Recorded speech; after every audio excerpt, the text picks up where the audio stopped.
Delivery అయిన తర్వాత ఫిజికల్‌గా మనం ఎంత వీక్ అవుతామో, ఎమోషనల్‌గా కూడా అంతే వీక్ అవుతాము. డెలివరీ తర్వాత నేను రికవరీ అవ్వడానికి టిప్స్ ఫాలో అవుతున్నాను, ఎక్సర్‌సైజెస్ ఎప్పుడు చేసుకోవాలి, ఏం డైట్ తీసుకోవాలి, ఇవన్నీ ఈ వీడియోలో షేర్ చేసుకుంటాను. మీకు ఖచ్చితంగా యూజ్ అవుతది. వీడియో అయితే స్కిప్ చేయకుండా చూడండబ్బా! హాయ్ ఫ్రెండ్స్, ఎలా ఉన్నారు? అందరూ బాగున్నారా? నేనైతే బాగున్నా. మీరెలా ఉన్నారో కింద కామెంట్స్‌లో నాతో షేర్ చేసుకోండి. వీడియో నచ్చితే లైక్ చేయడం అస్సలు మర్చిపోవద్దు.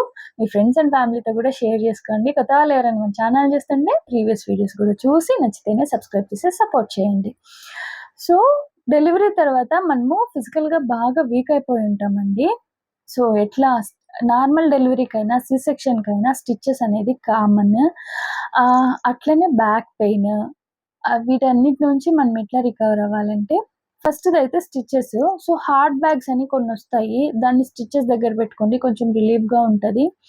నార్మల్ డెలివరీ వాళ్ళకైతే సెజ్ బాత్ అని ఒకటి టబ్‌లాగా ఒకటొస్తది. సెజ్ బాత్ టబ్ అనేసి. నాకైతే హాస్పిటల్‌లోనే వాళ్ళే ఆర్డర్ చేశారు. నేను అక్కడ ఉన్నన్ని రోజులు కూడా డైలీ 2 టైమ్స్ అది చేసుకోవాలనేసి చేశా. వాళ్ళదేం లేదండి. ఒక టబ్ ఉంటది. దానిలో వాటర్ ఏసేసి మనము ఒక లిక్విడ్ ఒస్తది. అది లిక్విడ్ నాకంత ఐడియా లేదు. మీకెవరికైనా కావాలంటే చూసి చెప్తాను. అదేసేసి మనం 10-15 మినిట్స్ ఆ వాటర్‌లో కూర్చున్నామంటే స్టిచెస్ అంతా ఉంటది గదా! టైట్‌నెస్ ఉంటది. అది మనకి కొంచెం హీల్ అవ్వడానికి హెల్ప్ చేస్తది. హీల్ మీన్స్ కొంచెం ఆ టైట్‌నెస్ తగ్గితే మనకు కొంచెం రిలీఫ్‌గా అనిపిస్తది. అదేంటంటే నాకు ఒక 10 డేస్ వరకు చేసుకోమని చెప్పారు. ఎక్కువ ఎక్కువ కూర్చోకండి మళ్ళీ. ఒక మీకు మరీ 10 మినిట్స్ గూడా కూర్చోలేకపోతున్నాము అంటే 5 మినిట్స్ అయినా కూర్చోవచ్చు. దాని తర్వాత ఆయింట్‌మెంట్ అది ఖచ్చితంగా అప్లై చేసుకోండి.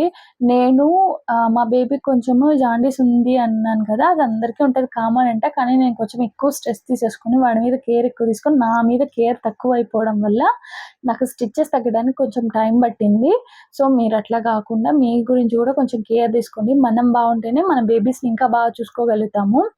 ఆయింట్‌మెంట్ డైలీ 3 టైమ్స్ అయినా ఖచ్చితంగా అప్లై చేసుకోండి.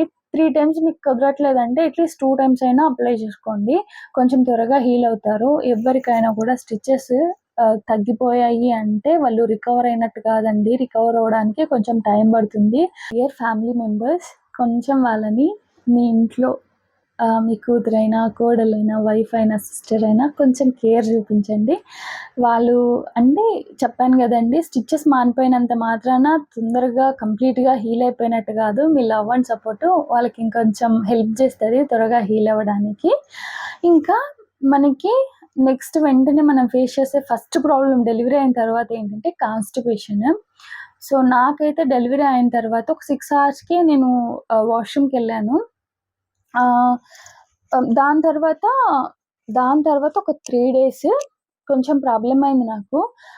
ఒక సిరప్ రాసిచ్చారు. అది యేసుకున్నా నాకంత యూజ్ అవ్వలేదు. ఆ టానిక్ తీసుకున్నా గూడా. దాని తర్వాత టాబ్లెట్స్ ఇచ్చారు. ఆ రోజు ఓకే గానీ, దాని తర్వాత ఇంటికొచ్చిన తర్వాత గూడా నాకు ప్రాబ్లమ్ అయితుంటే పపాయ తిన్నాను. సో, పపాయ తినండి. అది చాలా మంచిది. ఈ కాన్‌స్టిపేషన్ నుంచి కొంచెం మనకి బెటర్. అంటే ఆహ్, ఈ ప్రాబ్లమే ఉండదసలు, నేనైతే అది జెప్తాను.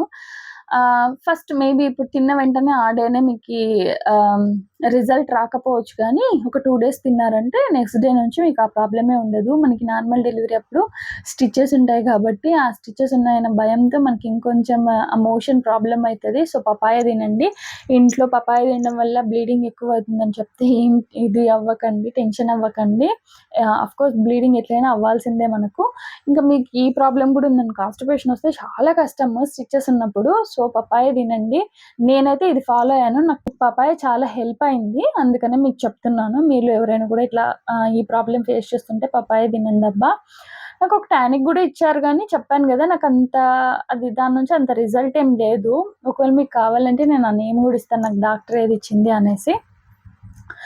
ఆహ్, ఇంకా బ్యాక్ పెయిన్. బ్యాక్ పెయిన్ అందరికి ఇప్పుడు నార్మల్ డెలివరీ అయినా, సిజేరియన్ అయినా ఖచ్చితంగా వస్తది.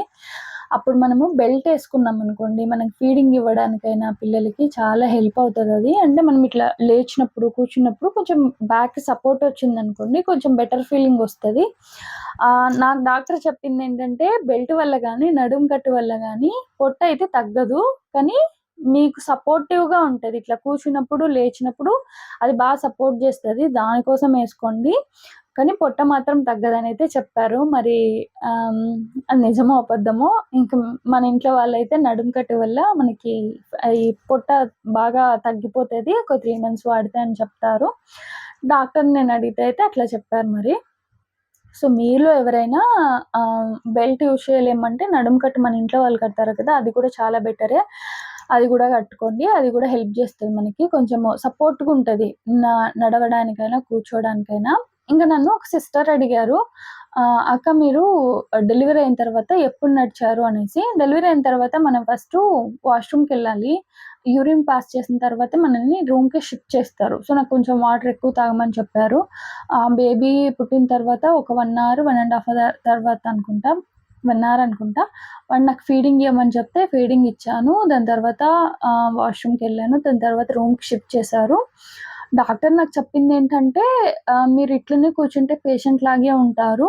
సో, ఏం గాదు. ప్రెగ్నెన్సీలో మీరెట్లా అంటే మనము ప్రెగ్నెన్సీలో నార్మల్‌గా కంటే కొంచెం కేర్‌ఫుల్‌గానే ఉంటాం గదా! నడిచినప్పుడు, లేచినప్పుడు, కూర్చున్నప్పుడు. సో, ప్రెగ్నెన్సీలో ఎట్లున్నారో అట్లనే ఉండండి.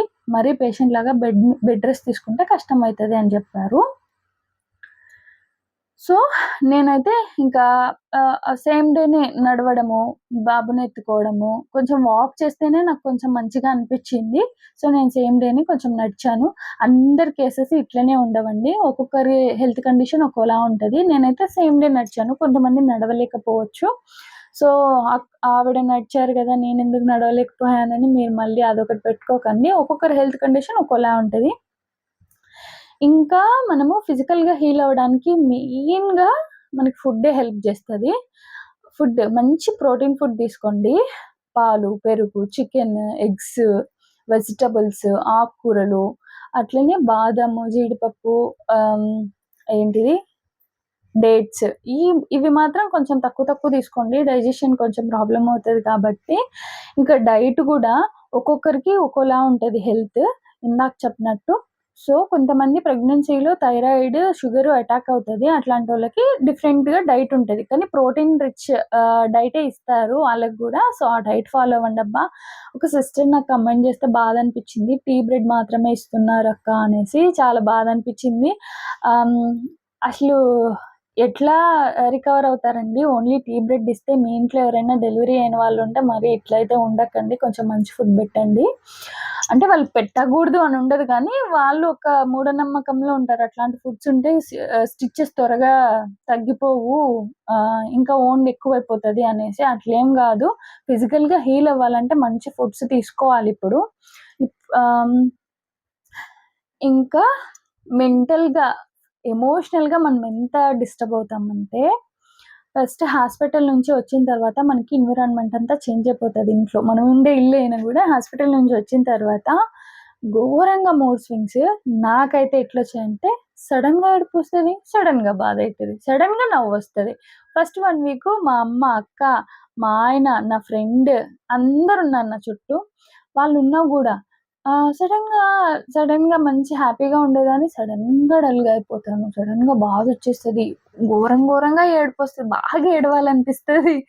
ఆహ్, ఎందుకంటే మనకి డెలివరీ తర్వాత బాగా హార్మోనల్ చేంజెస్ వల్ల ఇట్లా మూడ్ స్వింగ్స్ ఒస్తాయి.